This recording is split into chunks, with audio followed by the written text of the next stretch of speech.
Hey, I know last year I did a small cooking video on some easy Japanese cooking. This year I was asked to do something again, but instead of just doing easy stuff, I'm doing more iconic food from anime and manga.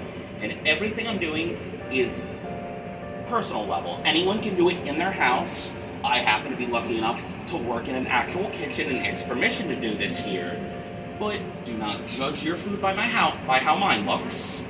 We're going to start off with some simple omu rice, which for me is going to be about 2 cups of pre-cooked white rice, which I'm going to add in ketchup, some diced up bok choy, onions, cabbage, and carrots. We're going to stir fry that, and then we're going to wrap it in an omelet. About 2 tablespoons.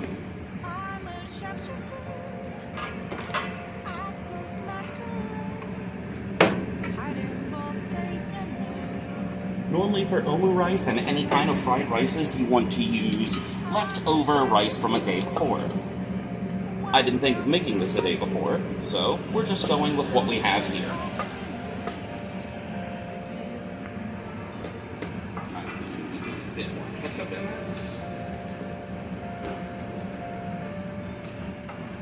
Most of the omu rices you see in anime or different restaurants in Japan are, well, there are about as many different omu rices as there are omelets. Some people use a super soft French style omelet. Some people just do a light circular omelet and lay it on top. Some fold it over. Some people make a ridiculous fucking demi-glace that costs like $100, but I'm not gonna do that. I'm just gonna do a normal one. A mirror right in front of me. That's where I found an empty glass.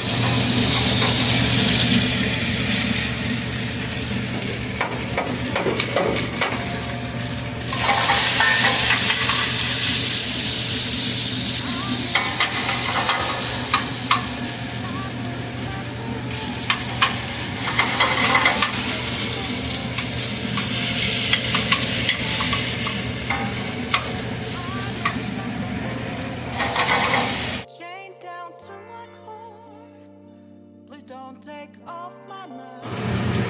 Oh, yeah, they do me. I am recording. Yeah, this is almost done here.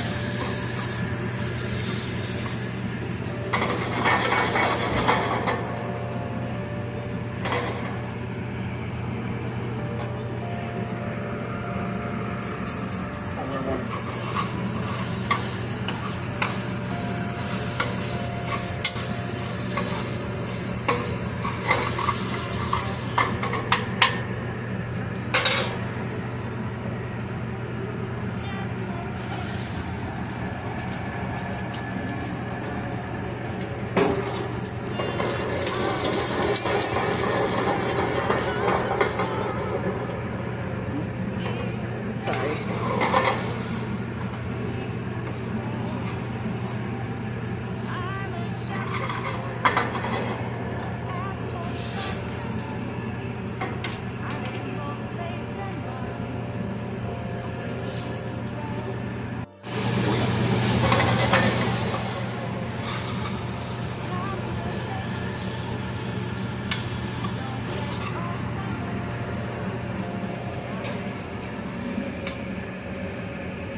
Last year, I made a donburi bowl called gyudon, which is thinly sliced steak in a sweet soy sauce. This year, I'm going to be doing katsudon, which you've probably seen in animes like Yuri on Ice or anytime they talk about a pork cutlet bowl.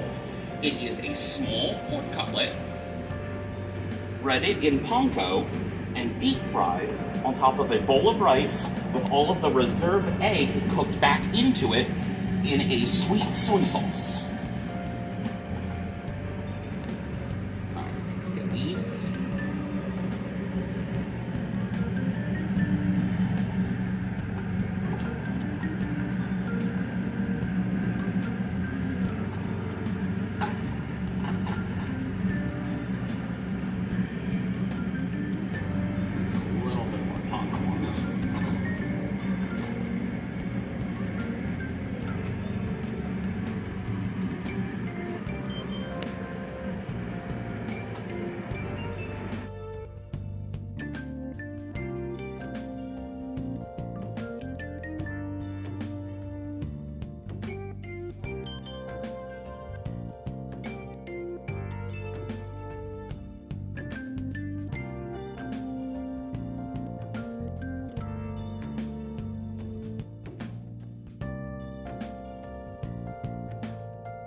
And for the sauce of katsudon, it is going to be equal parts soy sauce and mirin, while I'm adding in a little bit of yuzu, black vinegar, and rice wine vinegar.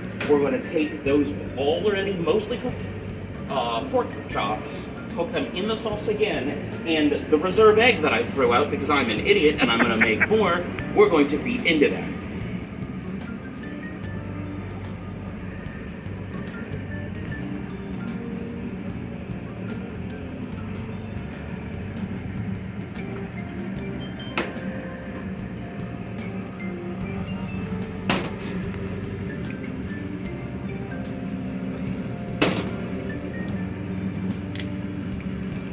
Oh, we didn't open this yet.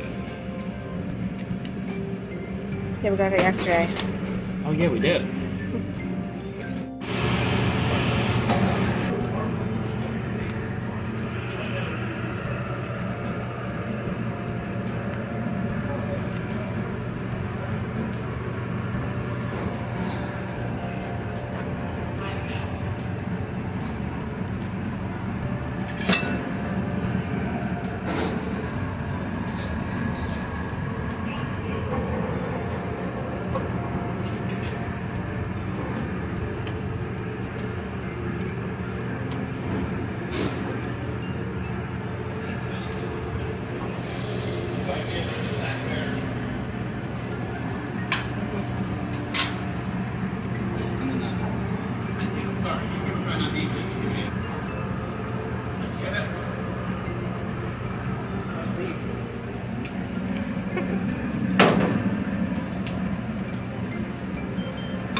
This is going to be a Japanese-style yakisoba. It is going to be stir-fried egg noodles. Normally you should get yakisoba brand noodles that have buckwheat flour in them, not Chinese egg noodles.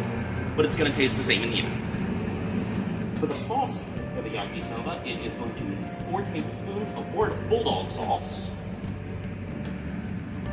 to 4 tablespoons of ketchup. God, ketchup's used a lot in Japanese cooking, isn't it? That's weird. 2 tablespoons of soy sauce.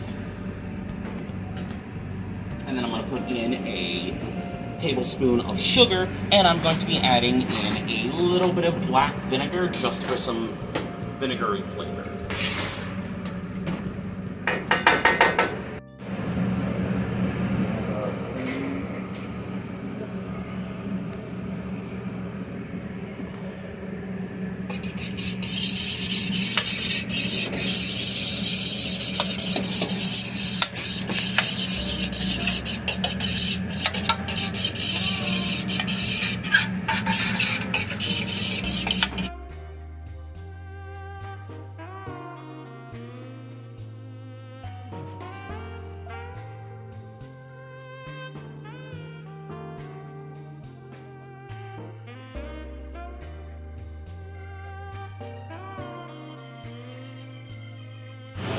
Next, we're going to be doing some Japanese-style yakisoba. Now, for that, I have some julienne cabbage, some carrot that I just cut into slices, onion, a little bit of the white part of a scallion, and just some bok choy because we had it and it's delicious. So we're going to start throwing all this onto a griddle. Now, if you don't have a griddle at home, use the biggest, widest saucepan or skillet that you have.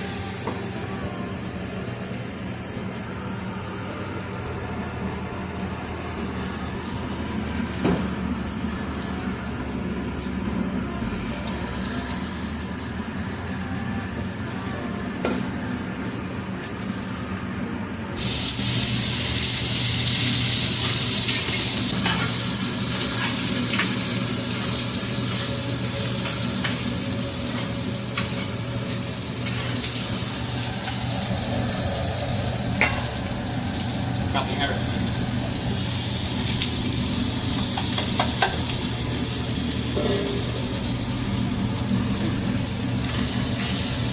Now we're just going to stir fry all of this down a little bit, soften it before we put in any of our noodles. You careful, this is hot and oil. It bumps.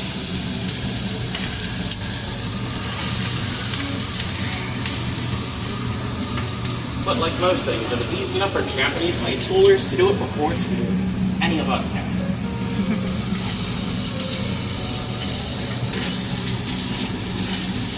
Now we're starting to get that color on. That is about when you want to pull down the heat a little bit.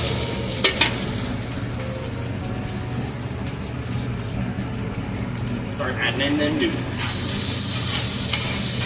There we go.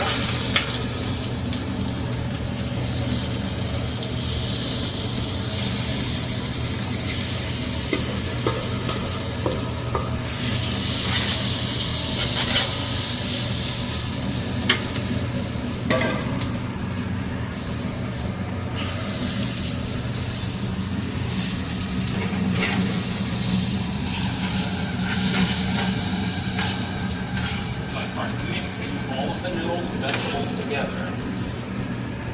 It might be a little hard if I sat too long. Remember to oil your noodles as soon as you strain them so that you have just as easy time with this as I have. Believe me, this could be a lot of work.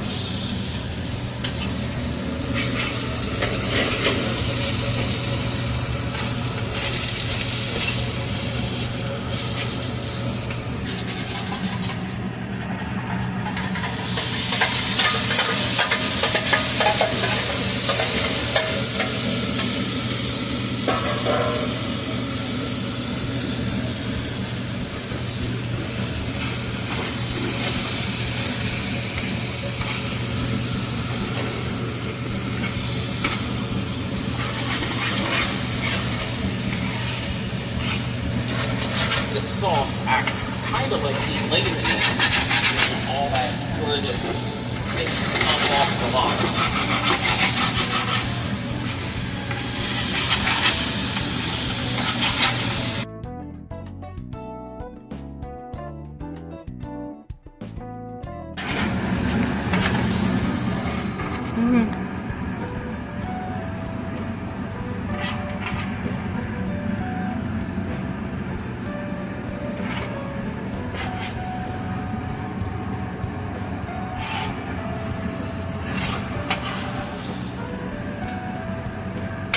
Next, we're going to be making both a Kansai and an Osaka style okonomiyaki. The big difference is the Osaka one is served on top of yakisoba, but also has a slightly different batter consistency. So I'm just kind of shoot it in the middle of both of these. You want 2/3 a cup of dashi stock. I just boiled some water and mixed in some hondashi powder. Then 3/4 a cup of flour, a teaspoon of baking powder, and it needs a tablespoon of water. This is just for one serving. I'm going to pat it up in a little bit. And 8 ounces of cabbage. The reason I'm going to pat it up is because I didn't measure this. And I refused it. But there's a consistency we're looking for here, which I can even tell now. I'm gonna need more flour and more water. We're gonna cut back when this is fully formed. I have the batter about where I want it to be, but I did miss one ingredient from earlier, which is a bit of mirin, but I've scaled it up for what I needed for as much as we're going to make today. You want it to be just the slightest bit runny, but normally, like pancakes, you don't want to over-mix this, and I'm just about on the precipice of. So we're gonna head over to the griddle and cook this up with some of our beef, pork, and scallions, and then top it with everything. Okonomiyaki kind of roughly translates to as you like. Hence, I kind of have a random assortment of stuff to put in. Normally, you'll use a lot thinner sliced pork. I happen to just have a pork chop from earlier, so I cut in half, and I'm actually going to start with this, because it's just a little too thick to be putting on the end and just searing it. You can also use bacon, or again, whatever you would like inside this. Let's get some color on both ends.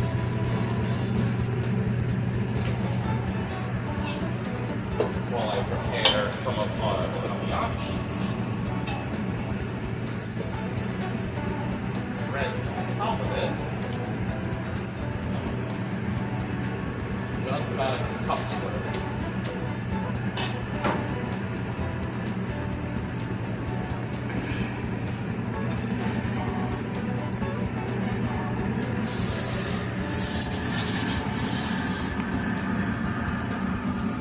Moving on me.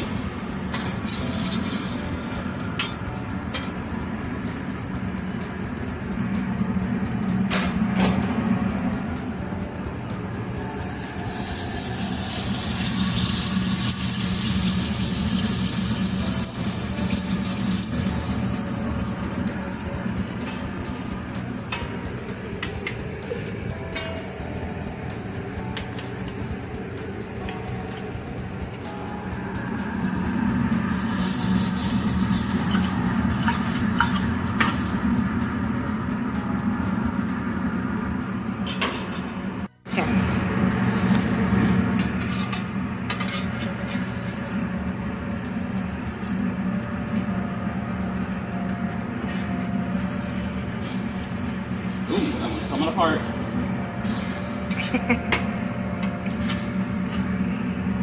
That one was not ready to flip.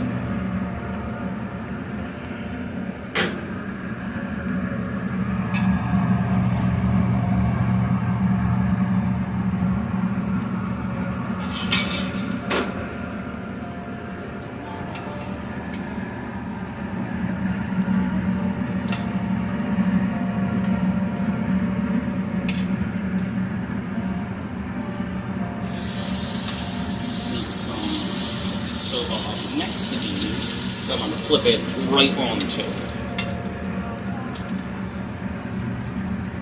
I'm a sharpshooter at Post Masquerade, hiding both face and mind, all free for you to draw.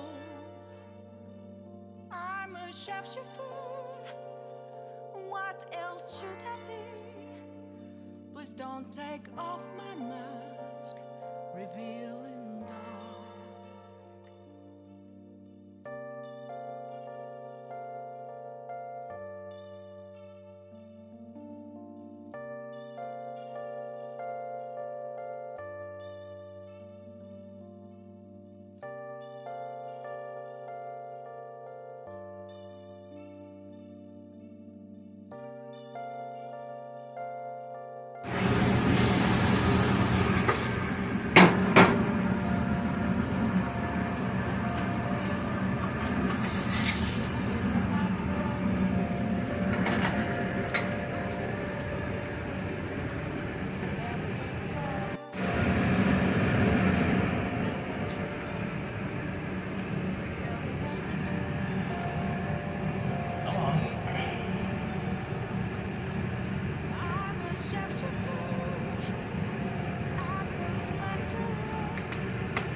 Osaka style okonomiyaki, one topped with Japanese mayo, bulldog sauce, and togarashi, and the other one, Japanese mayo, bulldog sauce, and some yuzu furikake. And lastly, we're just gonna do some gyoza. Simple and easy. You want some minced up pork. Normally you could use ground pork, I just had pork chops, so I minced them up. Then in this bowl is equal parts cabbage, and then I threw some bok choy and some onion in here. Come on. Now I'm just gonna get my hand right in here and mix it.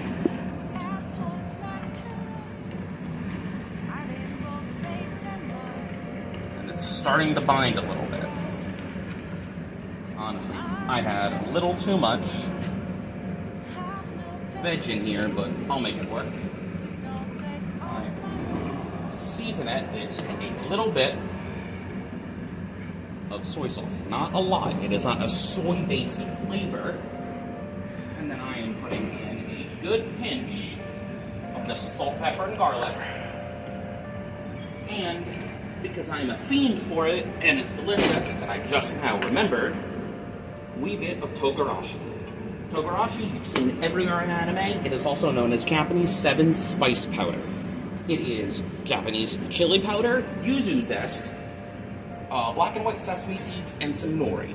It is slightly spicy. It has a little bit of a lemony zing, and it's fucking good on everything.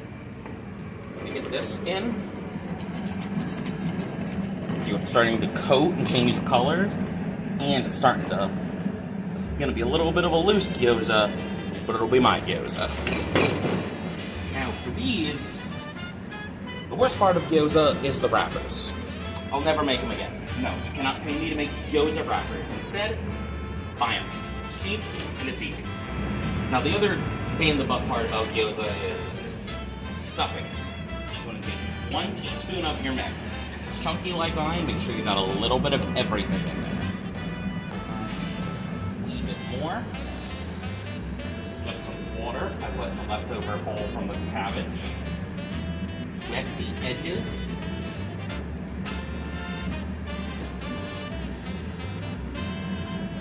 And seal it. Sealed in dozens of ways. If your family makes something like these, they will tell you, do it this way. As long as you can seal it, it's good. I always leave a flat bottom, and I'm done. I'm gonna blast through a handful of these, and then we'll get to cooking.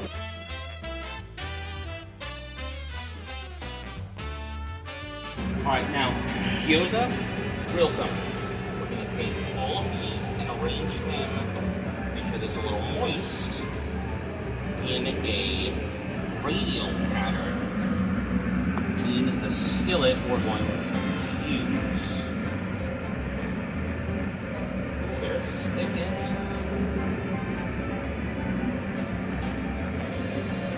Trust me, you're gonna want to do it this way. It comes out looking, tasting so good.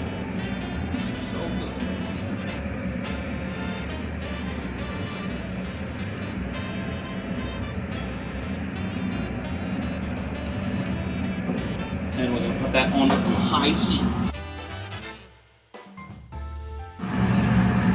You're going to want to make sure to check they're getting there. Once they turn brown, we're going to hit it with some water and steam them. But to me, the most important part about gyoza is the skirt. You want to make sure you get some cornstarch and some water and mix it together.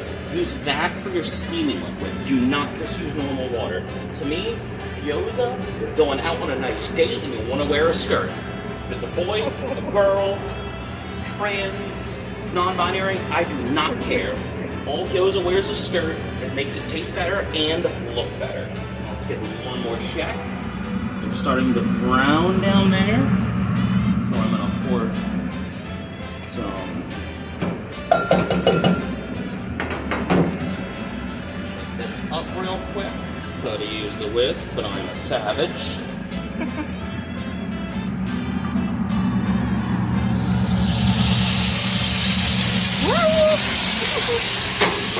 Calm down. Timer. It's gonna take another minute or two, and when it comes out, it won't be good.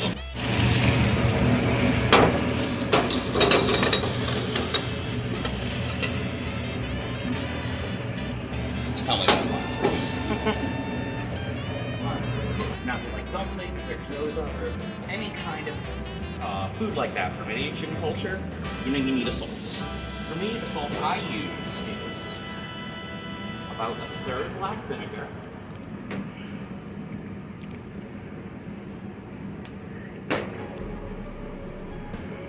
ponzu,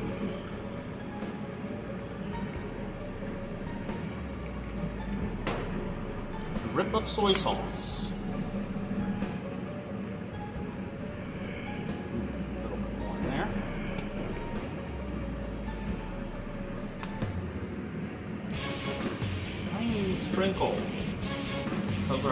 just enough so that it floats. Anything more, and that'll just be a dominant flavor, and come on.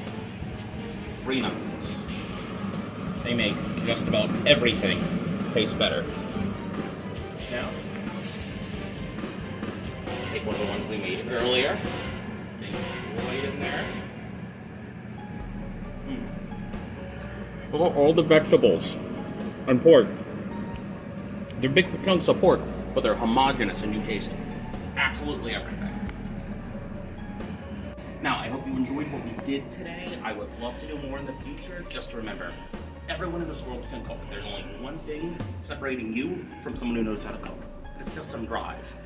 And if you want to be a great cook, you just have to have patience and passion for it. All of this was easy at-home cooking that, like I said earlier, Japanese high schoolers do, or anyone can. Don't let any of this intimidate you. I couldn't cook about 10 years ago, and I work in a kitchen now. I would love to hear from any of you who not only want to cook some of this, want to know more about it or anything. Do not ever stop cooking. It is a life skill that I believe everyone should improve. Thank you guys.